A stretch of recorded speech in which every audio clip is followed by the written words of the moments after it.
Hey guys, Lexus Driver here. Welcome to a new video. Now, on this video, I like to talk about the 2026 Toyota Prius. Now, this is the world's first mass-produced hybrid vehicle. Now, the redesigned Toyota Prius uh, I have no complaints about the exterior, but when it comes to how they made the doors, like only the front two doors have an actual door handle. For the rear doors, you just simply have to open like with a tab. Um, Seeing that redesign of the Prius when it comes to the doors, it made me miss the it made me miss like having like door handles. Having door handles on the on all of the doors, like visible door handles, you just slide your hand and then you open it. But anyways, enough about the doors. Yeah, as you can see, this is exactly what I was talking about. um I'm not going to go through the gallery because I want to keep this as short as possible. You still have the Prius style transmission shifter. That has always been the Prius that has always been in the Prius bloodline. Uh, Instrument panel, in the previous generation Prius,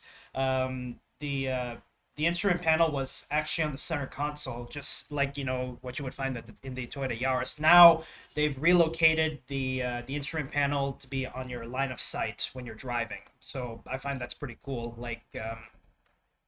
As long as it's always better to have the instrument panel in your line of sight rather than on the center console, because there's been I heard there were some surveys that instrument panels on the center console would be more dangerous than having the instrument panel in your line of sight.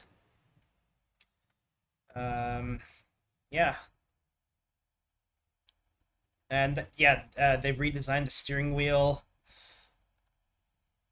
Actually, if yeah, I'm not gonna bother seeing the full gallery because I just want to, yeah, bold striking design, 19-inch aluminum alloy wheels, and a Nightshade edition. Nightshade edition, I think this is primarily for looks.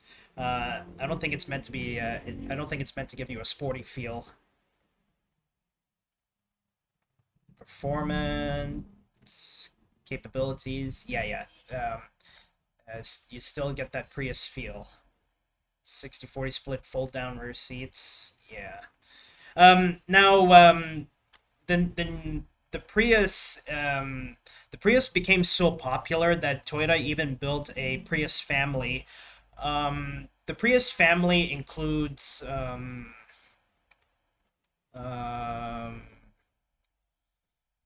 the Prius family includes the your normal Prius, the Prius V, the Prius C, and then finally the Prius plug-in hybrid. And Toyota did reintroduce the Prius plug-in hybrid. I'm pretty sure it's the same thing. I'm pretty sure it's the same thing of when I showed you on this website. But just to be safe, I might do that too.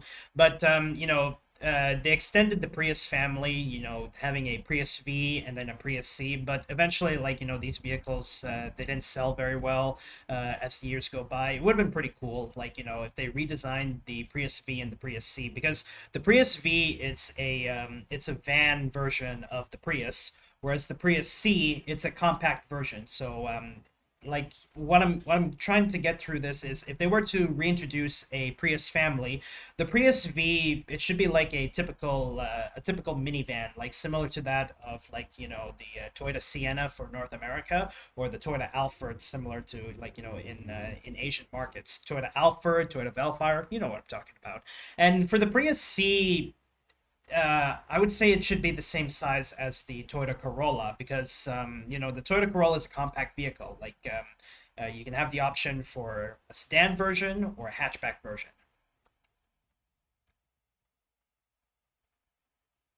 Yeah. Hybrid powertrain and a plug-in hybrid. Yep. Here we go. The Prius, you are given four trim levels you can get here: the LE, XLE, and the Limited. Nightshade Edition. You know, uh, when it comes to really when it comes to Toyota vehicles, I like it's all based on preference of how you want your Prius to be. But me personally, I like to go top of the line. I know that in the limited edition, I'd be spending more than 30 grand of getting the limited edition. But the limited edition, why I like to go top of the line, because I'm a guy who likes top of the line vehicles. But for Toyota, I like to go top of the line. For Lexus, I wouldn't go too much top of the line. I just prefer going on a specific budget, just not wanting to spend too much. So for the Lexus, top of the line is out of the question. I would stick with being budget friendly. But for this one, I like to go top of the line because Toyota, they're meant to have cars to be budget friendly.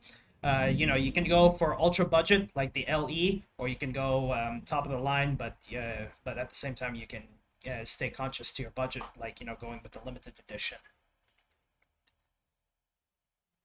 But yeah, that's all I have to say about the Prius. Too bad that the Prius is no longer. Too bad that the Prius is no longer selling in Southeast Asia. It would have been pretty cool, but it's because of the markets happening in Southeast Asia, especially the Philippines. But anyway, guys, that's all I have this video. Thank you guys so much for watching. If you're new to my channel, don't forget to subscribe, and be sure you hit that notification bell so you can stay updated on new content I have on my YouTube channel. But anyway, guys, that's all I have this video. Thank you guys so much for watching, and I'll see you guys in the next video. Bye-bye, and have a good day, everybody.